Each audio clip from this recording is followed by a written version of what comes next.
this is my mood board. Okay?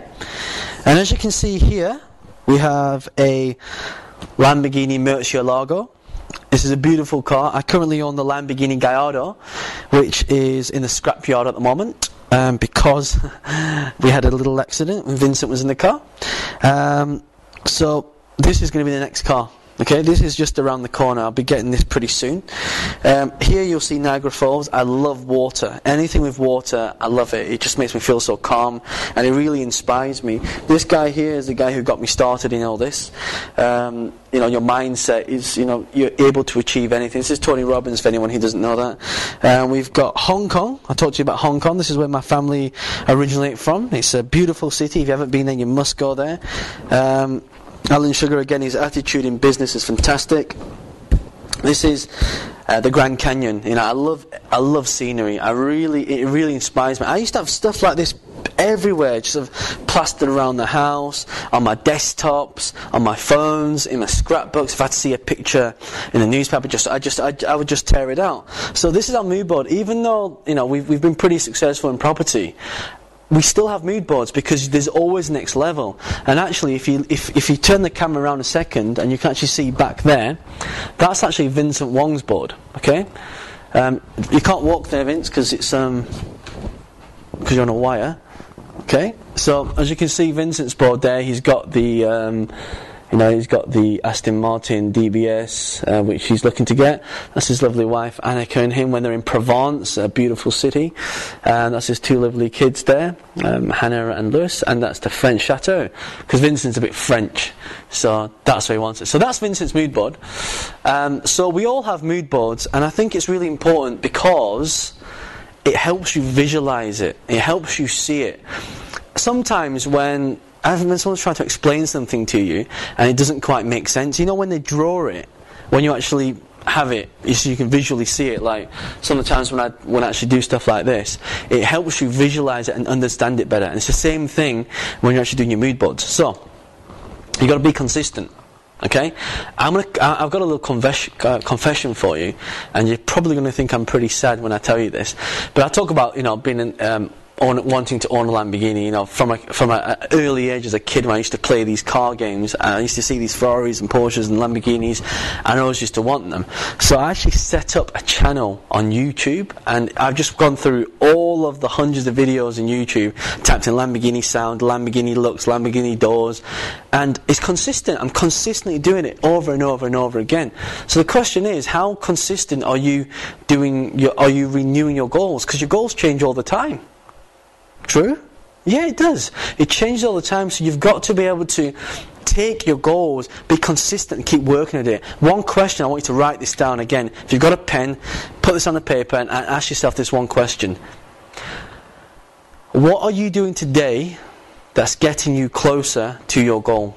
What are you doing today that's getting you closer to your goal? Okay? So I want you to think about that, and you've got to be consistent, because people who are the best at things don't always just go out and do one thing. Yeah, they're consistent in doing the thing they want to do. And once you start gathering momentum, that is when you start getting results. There's another thing as well, it's about taking action. None of this matters unless you take action. You have to take action. And I can say that from the bottom of my heart. The more action you take, the more money you make. One of the things I learned from my mentor, John Reese, he actually said, John, the more action you take, the more money you make. Yeah, and that's it. It's really simple. So let me show you the model. Okay, let's just say you're here right now. Okay? Let's just say you're here right now. Let's just say here's the result you want. Let me ask you a question. From where you are now to where you want to be,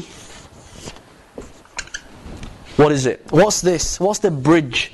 The bridge is the action, right? The bridge is the action. Now here's a question. Why don't people take action? Remember, I talked to you about a burning desire. You've got to have passion when you do this. You've got to really, really want to do it. You want to get up and do this. So with action, the reason why people don't take money action is because they don't have a strong enough why. What must you do? Not what should you do. If you say, well, I'm going to do it next week, what's going to happen? You keep saying that. You'll keep saying it over again. How many times have you said, or how many, I've done this before, I've said, well, I'll just do it next week. I'll do it next week. And you just keep dragging on and on and on and on. on, you need to have a strong enough why. It's the reason why you want to do this. You know, most of the people that do really well, that we've trained thousands of people, and the people who do the best and are very successful are the people who are backed into a corner where they have no choice. I usually ask the people the question, look, can you make £100,000, yes or no? Well, they go, well, no. This is if they don't, not on that sort of money. And I said, well, what happens if you put a gun next to your head and say, now can you earn £100,000? What do you think the answer is? Usually yes. So, you know, you need to find the why. But until you find the why, most people are trying to figure out the how. You know, most people go on courses, but they haven't figured out this part yet. So you need to figure out why you want to do this, okay? Let's just say you're going to climb a mountain. Let's just say you're here. Sorry, you're down the bottom of the mountain and you want to get to the top. You know, you've got to first make a commitment that you want to get there. Yeah, the commitment is, I want to do it. Then you find out the how. Yeah, because the commitment is, why do you want to do it? Because you want to make an achievement. Okay, so you must take action. I mean, the easiest way to take action is to find out a strong enough why. Really, really important. And then the properties will come. The properties will come. You know, I keep saying the word crazy, but it actually is. Everything that's happened in my life, it's just, you know, like just being out there, that what you focus on you get more of. Okay, I want you to try this test when it's safe to do so, on the road, when it's quiet. Next time you're driving, I want you to just look to the left, and what will happen is the car will start to drift to the left-hand lane, yeah? Because whatever you focus on, you move towards. Would you agree with that? So, the more you focus on this, the more action you take, the more constant you are focusing on what you want. What are your goals? What do you want to achieve? How am I going to get there? Break it right down so it's in little chunks, because a journey of 1,000 miles starts with a single baby step. So, I want you to do that. And what I want you to do as well, to inspire you, to encourage you to action, is I want you to go out and create a mood board. Because, you know, as I said to you before, the mood board is really, really important. You want to have things that inspire you, to remind you whenever you're down. Just listen to this stuff. You know, music as well. Tony Robbins talks about, you know, an emotional flood. All these things, when I look at this, gives me an emotional flood straight away. You know, I've got music, and you know, you must all have music that when you listen to make you feel really, really good. So again, get the music. Get, you know, the pictures of your friends, your family, your kids, where you want to be, where you will be this time next year, in the future. Think of the future, because when you focus on that, you'll get more of that, and things just happen. I know it's la, but it just does. So thank you very much for listening to this, and you'll look very forward to the next one, because we've got a special guest, which is Vincent, who'll be talking about some interesting tactics. So thank you very much for listening, and I'll see you in the next video. Thank you.